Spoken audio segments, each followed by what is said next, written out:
salary package of 2,52,000 rupees per annum from Cognizant, and that triggering a meme fest and an intense debate about salaries in the IT sector and starter salaries, fresher salaries across the board. How low can they go? And now comes a clarification from Cognizant, the American technology and services company.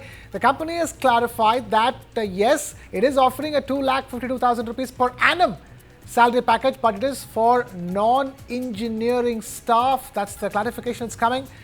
For non-engineering staff, meant for graduates with the 3 years that they have put in graduation, not the 4-year-long engineering graduates, the regular graduates. For them, that is the starter package.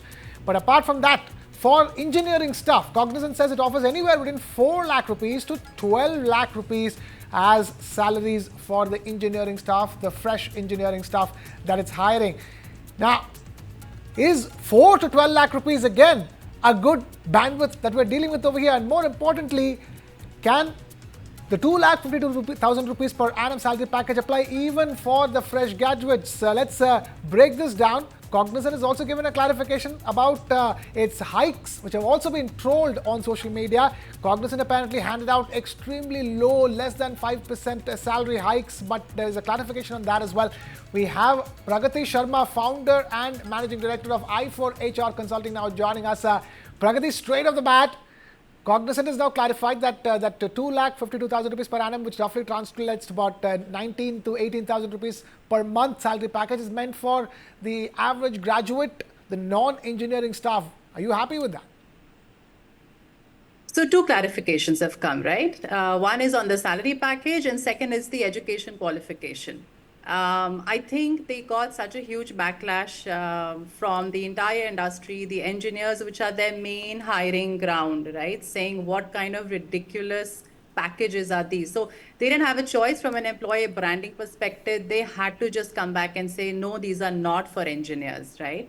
And secondly, I think undergraduate salaries, even at 2.4, 2.5, is extremely low.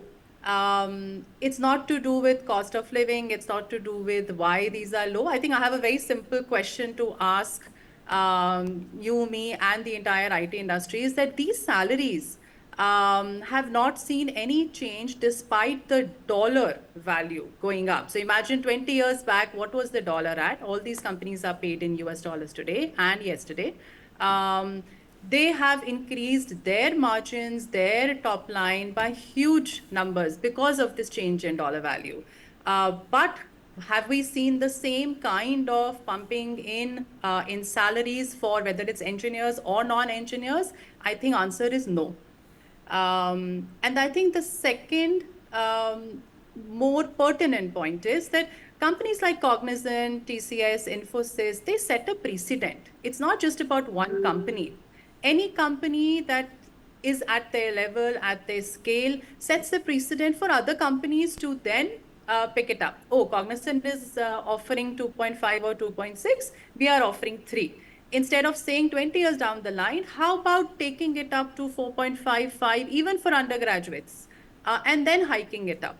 I think these are 2 trends that no one is discussing as yet. Okay, and what do you think about the clarification that they gave about the hikes? They're saying that the fact that they even gave a hike, one of the few IT companies, IT majors to offer hikes in the first place, is what they're claiming. You mean the increments, the yearly increments? The salary hikes, the increments. Every company gives increments. All these companies are suffering with high level of attrition. Come on, right? This is really not something that is a secret or anything like that. The challenge, the biggest challenge most of these companies face is students or even employees with 1-year, 2-year work ex with them jumping because they know that the first year is the year of struggle. After that, they will be picked up by competitors with a hike of 20, 30. I mean, COVID, we all know we saw insane packages being offered. But let's not fool ourselves. No one sticks around with a salary like this if an increment is not given at a generous level after a 1-year completion. Right. The scrutiny here on Cognizant is simply because of the fact that the overall salary levels have gotten back to the year 2002, and that's the reason why everything from the fresher salaries that they're offering to the salary hikes or the increments that they're offering has come under the scanner. There is something fundamentally wrong with salary packages at this stage, considering the inflation and the rising costs of living, isn't it? Of course, absolutely. I mean, imagine getting this at an entry level and then hoping to increase it even at a 10% good increment in today's market. What is going to be the quality of life? And then we complain about, taking a job on the side or moonlighting. Obviously, see, most of these youngsters, 20, 30,000 a month is nothing. I mean, aspirations we all know have risen tremendously over the last 5, 6, 7, even a decade for that matter. So why would these, first-time job seekers or even the ones who start seeing money and earning it for the first time in their lives not have higher aspirations, want to earn more money, spend, and everyone, I think, knows that while we can put apart the tech talent or the engineers on one side, even the undergraduates working as process executives, there is a demand and will be a continuous demand. And like I said earlier, companies like Cognizant or others for that matter, imagine a Cognizant offering 2.5. What are you going to expect a smaller company to offer? 1.8? Are we really going to go really? Because then they will have an excuse saying, oh, a large company like Cognizant is giving you 2.6. We are being very, very nice by giving you 2 lakh.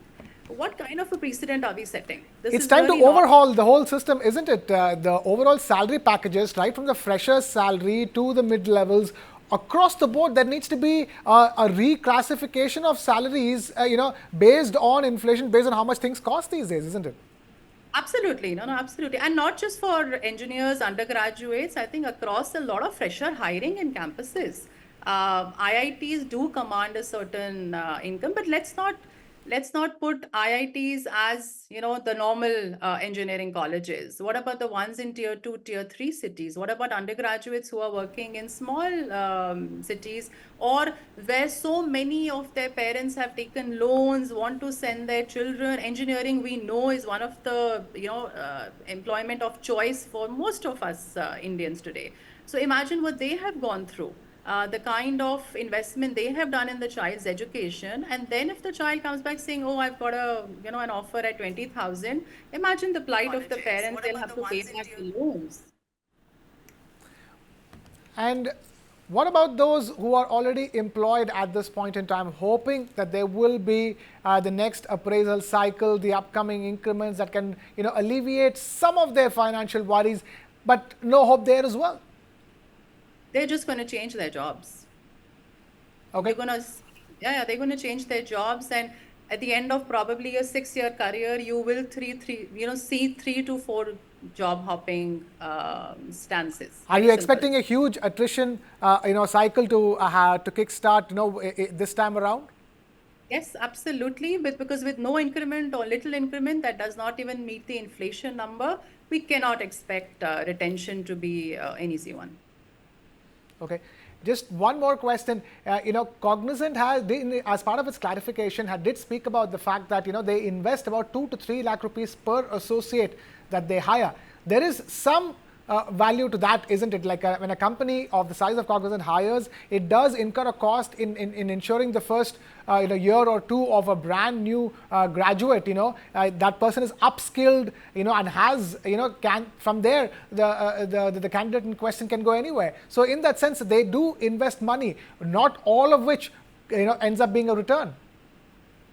Agree. I think any kind of upskilling training, any candidate who joins, and these are not just freshers, these are also folks with work experience.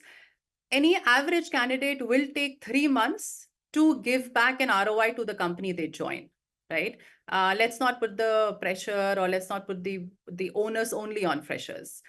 If you're taking the 3 months to basically give your ROI to a company, then the next 9 months, you will want the company also to invest in you. So Are we saying that once the investment in upskilling and training is done and the person starts giving back to the company, let's say in form of their role, their revenue, their client management, then are you increasing the salary with the same level? Because you are start earning from the new employee, but are you giving the same amount back to them is the question I would ask. Okay. We'll have to, I'm afraid, leave it with that question and see if we get any answers. We've completely run out of time here on this discussion. Pragati Sharma, founder and managing director, I4HR Consulting. Thank you so much for taking time out to be with us here on In Your Interest on News9 Live.